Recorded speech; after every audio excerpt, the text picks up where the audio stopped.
araw mga kaabos. Panibagong buhay, panibagong vlog naman tayo mga kaabos. Naglalakad na naman si kaabos. Tuwing umaga yan mga kaabos. Nagpa-exercise tayo sa doktor para daw mag-function ang lahat ng mga lipid sa mga katawan natin. Lalo na ako, nagpapagaling ako sa kidney ko mga kaabos, kaya importante maglakad ng umaga, sa hapon din mga kaabos. Kaya ito na naman mga kaabos, samahan nyo ako. Wala si Mrs. Kaabos, may extra siya, kaya ako lang nagsusulo. Yan.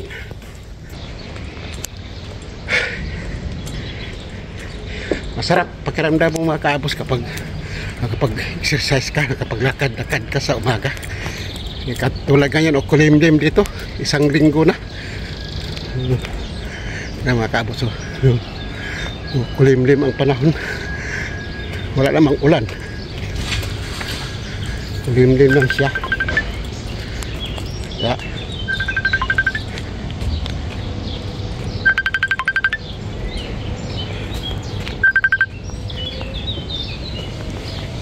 Hello? Nasaan ka na, banda? Bakit? Nandito na ako. Sa ano? Sa bahay? Hindi, malapit na sa ascensor dito sa Glora. Dala mo ang kotse? Hindi. Diba sabi ko, iiwan ko? Kasi akala ko nandiyan ka pa banda kasi kunin ko yung automatic. Hindi ay. Hindi pala nakapaglabas ang automatic itong isa. Iya mo. Sige na. Sige na.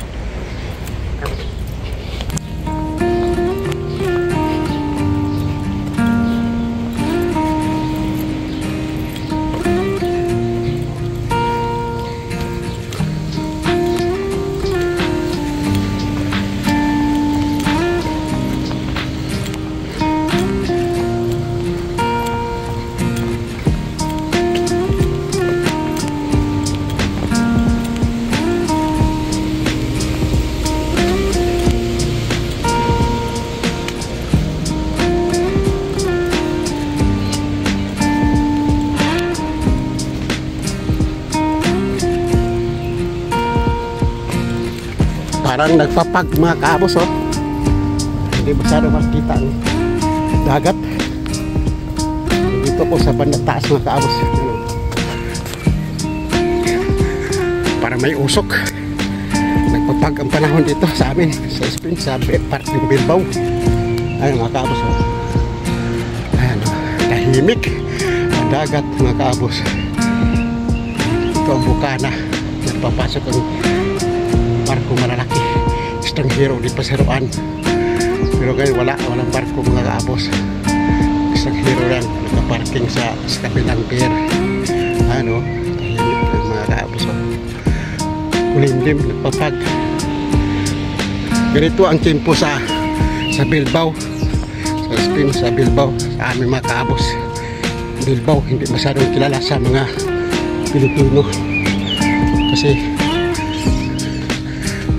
malayo sa siyudad ng Madrid saka Barcelona, kasi itong Bilbao Norte ito, sa norte, liblib na lugar pero napakaganda mga kaabos. Bundok ang ginagawang siyudad ito, kaya nandito ito ano, nakita yung mga kaabos mga bahay, pinapatag lang kaunti, pinatayuan ng bahay, kaya ganda mga kaabos, ganda ng tanawin.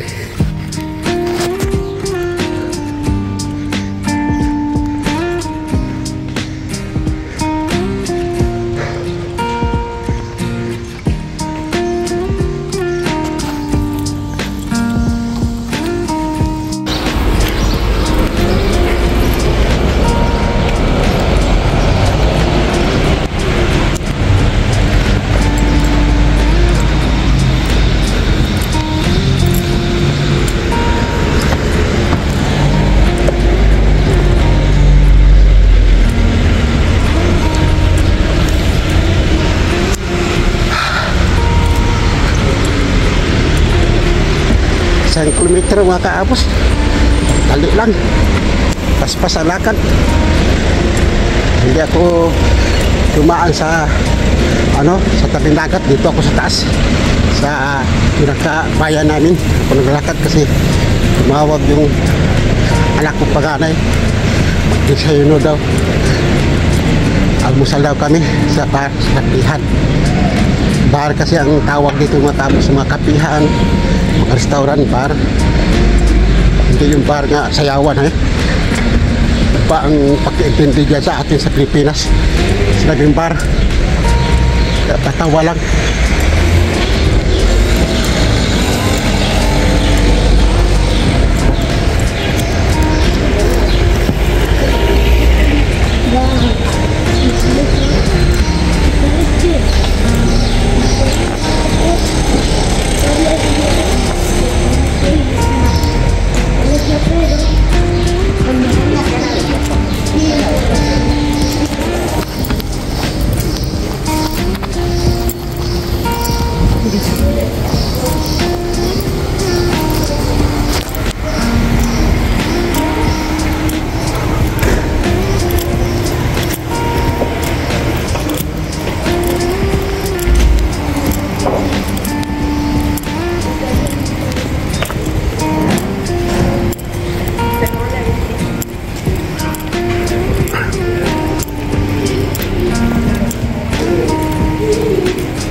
Sa mga kabos, nandiyan ang mga anak ko hintay. Kamusta daw kami. Yan ang sinasabi ko mga kabos, bar, kapihan, hindi bar na sayawan. Ayan mga kabos. Tula siapa?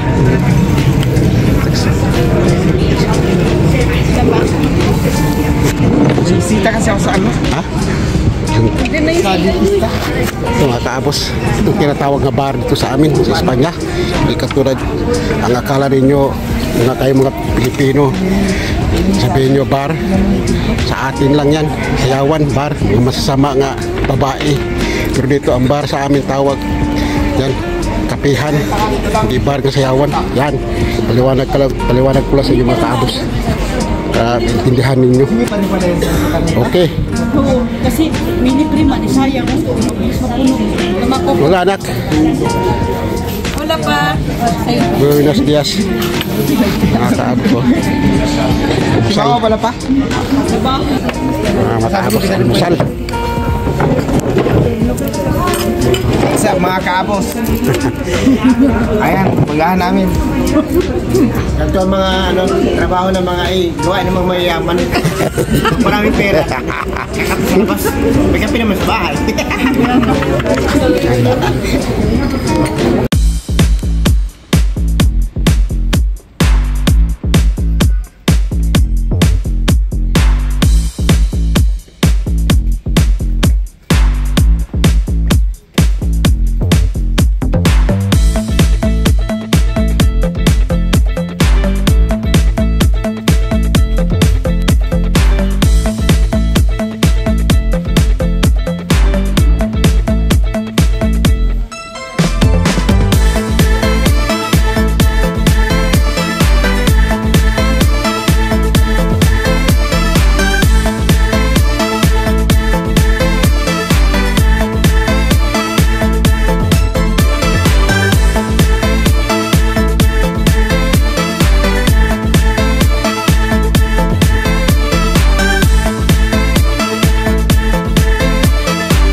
Ika, inano ko na. Asador siya, turgit siya.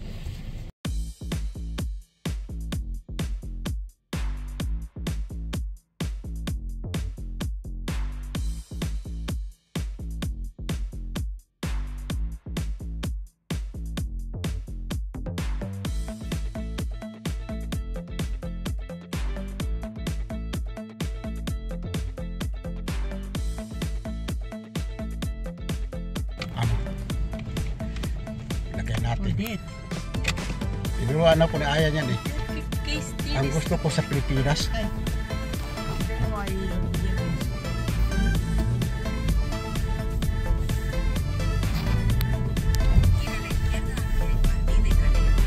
Skida lang tayo. Basta alam lang na address.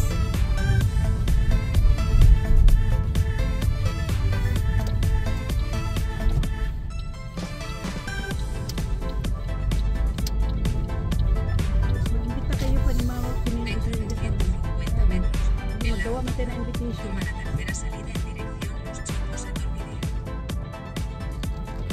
Sa Pilipinas pwede mang gamitin ang Espanyol, no? Sa Oo GPS. naman. Mas maganda pang Espanyol, maintindihan ko pa eh. Yeah. Wow, In Espanyol, lagay mo. Oo. Pagkaliwa kasi. Kasi kapag Tagalog, Silangan. sila. Silangan, kanluran. Oo. Pisti ay, kaya sabi ko ay patanggalin niyo yan eh. Kasi hindi ko man, hindi namin alam mama ko eh. Yung mga malalalim mga Tagalog. Nilagay sa Tagalog. Oo. Kalagi. Madali ka Castellano, diretsa izquierda. Kaya nga, kaya mas gusto ko pa ang ano eh. Castellano. En la rotonda, tercer salida, por ejemplo, pa, ito ang unang salida. Kaya nga. Unang salida, pangalawang salida, pangatlo doon. Kaya nga, mas maganda pa ang Espanyol.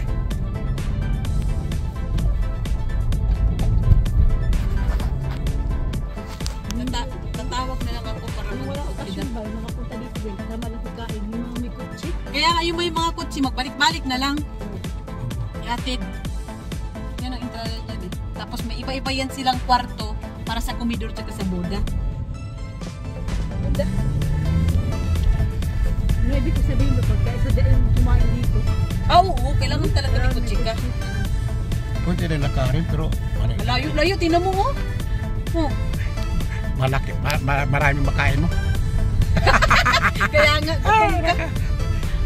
Pwede malakarin ito pero daga. Padura na yan dyan eh. Yeah. Highway oh. Ang salida natin ngayon, izquierda, sa Padura. Doon man, no, si pwede din ata salida doon eh, pero mas maganda. Dito maganda kasi doon ikot ka. Dito malapit lang. Hindi ka pwedeng ano, maliwa. Kanan ka, kaliwa ka talaga, hindi ka pwedeng kumanan. Dito ako nagbisikleta eh. Kaya nga. Nakakain na kami dyan, manang Mino del Dia. Dyan sa Iturbidzi. Kailangan mo nga lang talaga magpa-reserva. Kasi pag pupunta ka dyan na walang reserva, wala kang sityo. Claro. Si Asador eh. Kaya dayo talaga yan.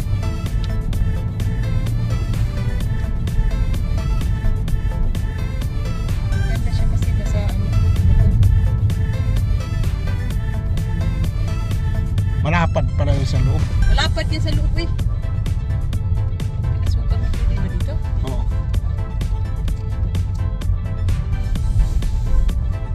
Sa Rotunda dyan, sa Padura. Tapos, Anong oras ka anong pinapabili sa'yo ni Mama? ano, sabi lang ni Marta, bibili daw siya, pabili siya, kwarta lang muna niya, mama mo, ng kamatis. Babayaran niya. Paggawa siya ng ano, tomate at sugo. Kasi yung rolitos yung ginagawa ko, binayaran mo siya.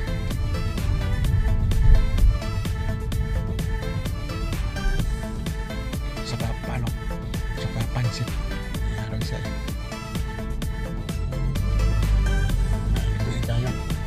Ano kanin. Ito ang kanin saka unito nga may tomate.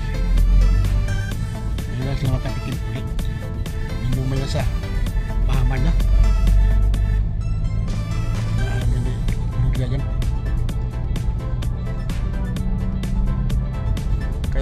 Anong oras ka na pupunta doon?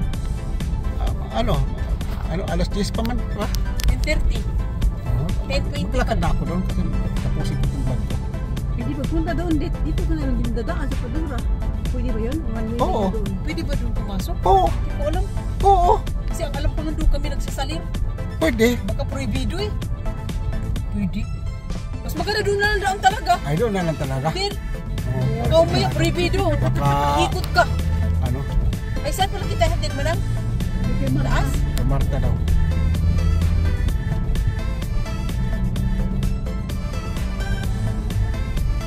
Marta, pag tuwing tatawag sa akin, ako si Marta, yung ano ni ganito ka lang, explain pa niya ng kulay. Yung boses niya. Noong una, hindi ko lang alam. Dahil lang. Kabali niya ng isang beses kasi wala daw namatay ang mama niya, wala daw galang si Gloria sa kanya. Para si Gloria daw ang amo niya. Hindi siya ginagalang na siyang amo. Matagal na rin naman kasi si Gloria sa Oo, kanya. kaya sabi niya, pag magkamali lang talaga si Gloria, ano ko yan, dispatcher ko yan, ikaw ipapalit ko ana. Kaya dalawa si Puldo. Piste ay. Kung kailan humilaw na kayo. Kaya nga, Yung dalawa ni Pulo, tapos ba't siya kung sunduhan kayo kada uno? Isang sundo lang, tapos dalawa katay katulad na nangyari ngayon. oo nga. Ayoko talaga kay Marta. Kasi gusto din sa anak ko Bertita. Yeah, pero Sabi, wala man yan siguro. kaya nga wala siguro, dapat malaki ang Malaki ang sweldo niya sa amin. Mga 1,500. Klaro, Kami dalawa. kalibre siya siguro eh. Oo. Sabihin ko talaga yan kapag i-dispatch niya. Tapos sumama mo talaga kunin mo pati ako. Sabihin ko talaga ang yung 1,200 gawin. Dagdagan mo ng 300 para sa akin. Klaro. Yung 1,200 para lang sa asawa ko. Yung 300 luto lang Pagluto, ako. oo. Yan lang ang sundo ko. Yung sabihin ko sa kanya. Kasi dalawa na kami eh. Hindi man siya mabayad na siguro. Oo, hindi ka magbabayad ng siguro namin dalawa. Saka malay mo. Sa niya wala nang respeto si ano. Ay, saan pala kita hatid pa? Hindi, wag na. Maglakad ka ako. Kaya bababa ako dyan. Oo, ikaw na lang. Siya sabay na yun. Dito na lang kasi hindi ako pwede. Pwede ka ditong backing. Oo. Ah, di dyan. Ano? Diretso Hindi ako ka mapwede dyan tumigil. Puno, stop, ikatigil ka. Yeah. Ginanak ka. Oo.